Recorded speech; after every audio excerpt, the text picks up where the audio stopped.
नमस्कार, मैं हूं रविंद्र जैन और आप देखना शुरू कर चुके हैं सबकी खबर। मध्य प्रदेश में दोनों ही दलों के लगभग अब ये घोषणाएं सामने आ चुकी हैं। कांग्रेस जिस तरह से अपना वचन पत्र लेकर आई है और उसने जो घोषणाएं की हैं उसे देख के लगता है कि मध्य प्रदेश के बजट का 30% से ज़्यादा केवल इन घोषणाओं में खर्च होगा। और अब हमारे बीच में है कांग्रेस की राष्ट्रीय प्रवक्ता। हम उनसे जानने की कोशिश करते हैं कि जो वचन पत्र आप लेके आए हैं, किस तरह मध्य प्रदेश की आर्थिक स्थिति इतनी डामाडोल हो चुकी है, खजाना खाली है। आप स्वयं स्वीकार करते हैं कि इस बार लाडली बहना की जो पेमेंट किया गया है उसके लिए 26 विभागों का बजट रोका गया है। ऐसे में यदि मध्य प्रदेश में कांग्रेस की सरकार बनती है, कमलनाथ जी मुख्यमंत्री बनते हैं, तो ये जो आपने वायदे करती हैं, एक तरह से कांग्रेस ने जो सपने दिखा दिए हैं, ये सपने कैसे पूरे होंगे। मैं आपका बहुत बहुत स्वागत करता हूं रागिनी जी, जिस तरह से कांग्रेस ने वायदे किए हैं, मुझे लगता है इस चुनाव में सपने बेच रहे हैं। देखिए, ये सपनों का बाजार लगाने का काम कांग्रेस पार्टी नहीं करती। ये भारतीय जनता पार्टी और आरएसएस का काम है, ये उन्हीं तक सीमित रखते हैं। और मुझे लगता है कि थोड़ी सी आपने नकारात्मक भूमिका कांग्रेस की बना दी। मैं कोशिश करूंगी कि मैं उसको सकारात्मक तरीके से बात रख सकूं और जनता तक पहुंचा सकूं। तो देखिए, दो बड़े फ़र्क हैं। सबसे बड़ा फ़र्क ये है कि हम मैनिफेस्टो को घोषणा पत्र नहीं कह रहे हैं, वचन पत्र कह रहे हैं। तो जो हम कह रहे हैं वो हम करके दिखाएंगे, और वो हम इसलिए करके दिखाएंगे क्योंकि हम कोई भी घोषणा करने से पहले, कोई भी वचन देने से पहले एक वित्तीय आकलन करते हैं। उस वित्तीय आकलन के हिसाब से हमारे वचन होते हैं। जैसे आप फ्रीबीज कह रहे हैं, वो हम दे सकते हैं, नहीं दे सकते हैं, ये हमने पहले देख लिया है। अगर हम एक कॉम्पिटिटिव तरीके से, एक प्रतिस्पर्धा के रूप में फ्रीबी कल्चर को अपना रहे होते, तो अगर शिवराज सिंह चौहान ने कहा है कि हम नारियों को 3,000 रुपया देंगे महीने का, हम कहते हैं हम 4,000 देंगे। पर बात यह है कि शिवराज सिंह चौहान, जिन्होंने 4,22,000 करोड़ का वित्तीय कर्ज मध्य प्रदेश पे चढ़ा दिया है, वो भी 3,000 रुपये पिछले 18 साल में नहीं दे पाए, क्योंकि दिया ही नहीं जा सकता। तो कांग्रेस ने नहीं कहा कि हम 3,000 देंगे, हमने कहा हम 1,500 ही देंगे, क्योंकि जो किया जा सकता है वो हम करके बताएंगे। अब मैं दूसरी बात आपसे कहती हूँ, 3,000 रुपये तेंदुपत्ता के एक बोरे के लिए भारतीय जनता पार्टी की सरकार यहाँ दे रही। हमने कहा हम 4,000 देंगे। वो फ्री भी नहीं है, वो अधिकार है आदिवासियों का। जो मेहनत करते हैं, 50,000 पत्तों से एक बोरा बनता है, सूखे पत्ते से। सोचिए कितनी मेहनत होगी, उसमें आप कटौती कर रहे हैं। उसमें आपने नहीं कहा कि हम 4,000 रुपया करेंगे। तो फ्री भी कौन बांट रहा है? ये शिवराज सिंह चौहान कर रहे हैं। इसलिए कर रहे हैं क्योंकि डूबता हुआ तिनके का सहारा ढूंढ रहा है।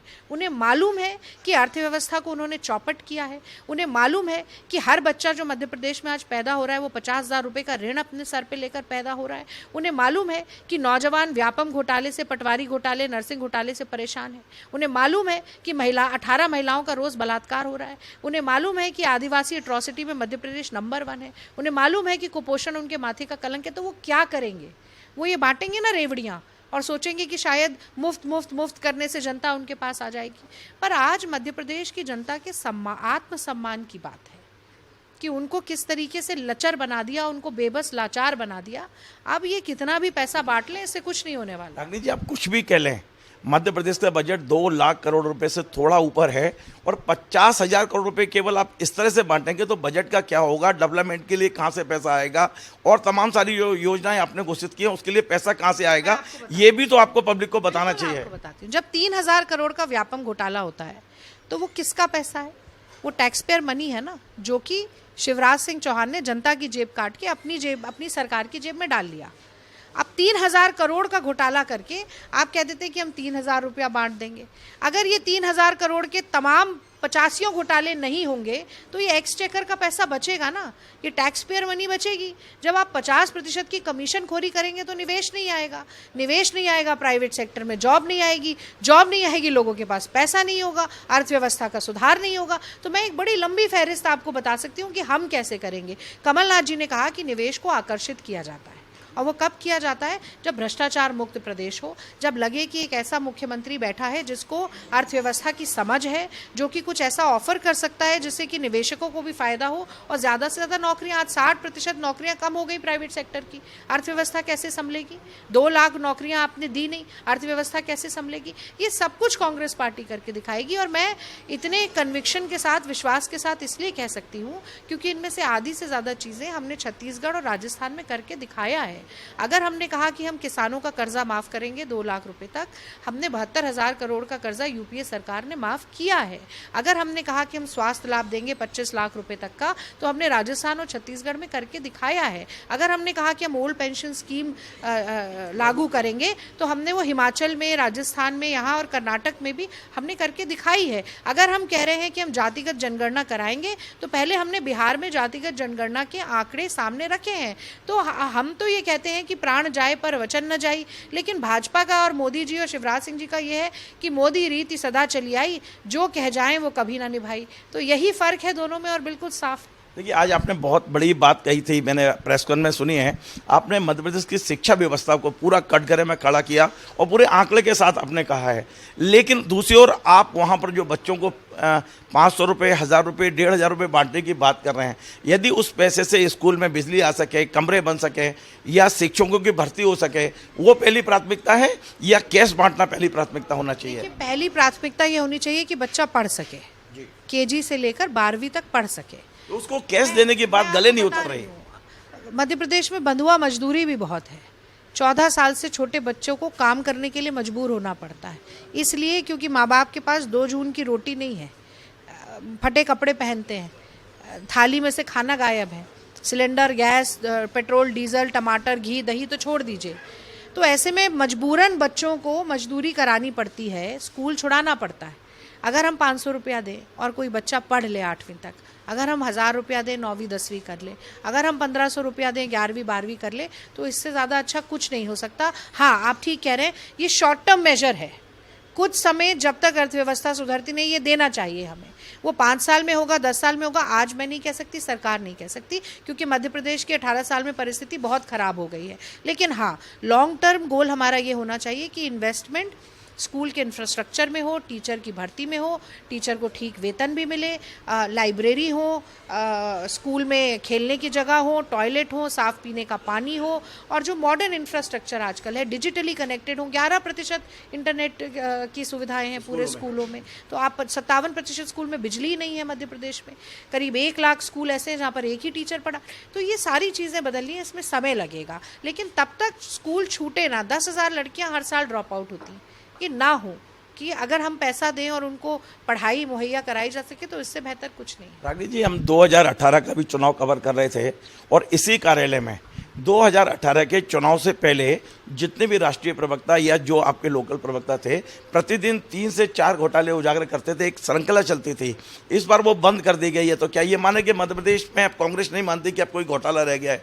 घोटालों पर जो एक श्रृंखला चली थी यहाँ, वो अब इस बार बंद कर दी गई है। देखिए, घोटालों पर जो श्रृंखला चली इतनी बेहतर चली कि जनता को घोटाले ऐसे जो कहते हैं ना उंगलियों पे याद हो गए हैं। तो अब हमने कहा ये घोटाले तो हमने बता दिए, अब सिलसिलेवार तरीके से हर एक मुद्दे को हम पकड़ते हैं। तो कल हमने बेरोजगारी पे बात की, कल हमने बेरोजगारी से जुड़े, पढ़ाई से जुड़े, शिक्षा परीक्षाओं से जुड़े घोटालों पर बात की, और आज हमने शिक्षा, खासतौर से स्कूली शिक्षा का आईना दिखाया है मुख्यमंत्री जी को। कल सुप्रिया श्रीनेत आ रही हैं यहाँ पर, वो हमारी सोशल मीडिया प्लेटफॉर्म की डिजिटल इंचार्ज हैं। वो कल अर्थव्यवस्था पे और महंगाई पे बात करेंगी। हम नेटा डिसूजा महिला कांग्रेस की राष्ट्रीय अध्यक्ष हैं, उनको बुला रहे हैं कि वो महिलाओं पर आकर यहाँ बात करें। तो ऐसे हम हर मुद्दा उठाना जरूरी है। घोटालों की बात, देखिए घोटाले तो अब जनता को रट गए, और क्या होता है ना, घोटालों के बारे में जानना जितना जरूरी है उतना, आप कह सकते हैं घोटाले पर एक बार मतदान हो चुका है।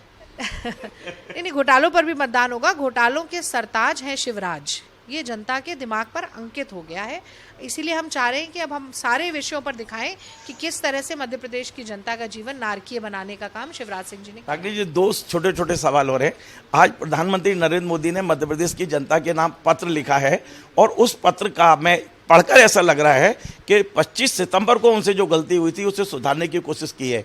25 सितंबर को भोपाल में जो कार्यकर्ता महाकुंभ था, उसमें उन्होंने ना तो मुख्यमंत्री का नाम लिया था, ना मध्य प्रदेश की योजनाओं का नाम लिया था, लेकिन आज पत्र में उन्होंने मुख्यमंत्री का नाम लिया है और तमाम सारी योजनाओं को गिनाने की कोशिश की है। कांग्रेस किस रूप में देख रही है इसे? देखिए, नरेंद्र मोदी इस वक्त किम कर्तव्य विमूढ़ हो गए हैं।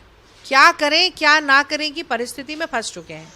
पहले उनको ये लगा कि शिवराज सिंह चौहान, जो कि मुझे लगता है बहुत हद तक ठीक भी है, कि शिवराज सिंह चौहान का जितना नाम लेंगे उतना वोट कटेगा, शिवराज सिंह चौहान की झूठी घोषणाओं का जितना जिक्र करेंगे उतना वोट कटेगा। उन्होंने नाम लेना बंद कर दिया। 29,000 घोषणाएं शिवराज सिंह ने 18 साल के कार्यकाल में की। नरेंद्र मोदी ने 2 जगह आकर भाषण दिया मध्य प्रदेश में, एक योजना का नाम नहीं लिया, राष्ट्रीय झूठी योजनाओं के बारे में बताते रहे। अब फिर उन्होंने सोचा कि अब क्या करें, चौथी लिस्ट तक उनका नाम ही डिक्लेयर नहीं किया। अब शिवराज सिंह को भी नहीं पता कि वो मुख्यमंत्री के दावेदार हैं कि नहीं। तो इतनी फजीहत मोदी जी ने ही कर दी शिवराज सिंह जी की। जब मोदी जी को ही विश्वास नहीं है तो जनता को क्या होगा। फिर उन्होंने कहा डैमेज कंट्रोल कैसे करें, तो सारे उनके धुर विरोधियों को उतार दिया। अब धुर विरोधियों ने कहा हमारी खुद लुटिया डूबी जा रही है तो डूबती कश्ती है, तो उन्होंने कहा हमें चुनाव नहीं लड़ना है। कोई साइलेंट हो गया, कोई कहने लगा मैं हेलीकॉप्टर से प्रचार करता हूँ, हाथ कहाँ जोड़ूंगा, तमाम चीज़ें। जो सांसद उतारे, आज राकेश सिंह, मैं एक फ़ोटो देख रही थी, राकेश सिंह की फ़ोटो गायब हो गई है, क्योंकि वहाँ जबलपुर के लोगों से बात करो तो वो कह रहे हैं सबसे पहले 25,000 से कोई वोट से हारेगा तो वो राकेश सिंह हारेंगे। तो सांसद हार रहे हैं, मंत्री लड़ना नहीं चाह रहे, जिनकी टिकट कटी है इन बड़े तथाकथित बड़े नेताओं के कारण, वो कह रहे हैं, केदारनाथ शुक्ला जैसे सीधी के जो विधायक हैं वो कह रहे हैं कि सबसे बड़ी हार देश में कहीं अगर होगी भाजपा की तो मध्य प्रदेश में होगी। तो अब मोदी जी को काटो तो खून नहीं है, उन्हें समझ ही नहीं आ रहा क्या करें। तब उन्होंने एक चिट्ठी पत्री लिख दी। अरे भैया, ये पत्री आपको लिखनी चाहिए थी जब पिछली बार मुख्यमंत्री बने थे, ये बताने के लिए कि आपको क्या क्या करना है। आज आप पत्र लिख रहे हैं, अर्थव्यवस्था कह रहे हैं सुधारेंगे। अरे आपने तो देश की अर्थव्यवस्था का ऐसा बंटाधार किया कि आपको गंगा जल तक पे 18% GST लगाना पड़ रहा है।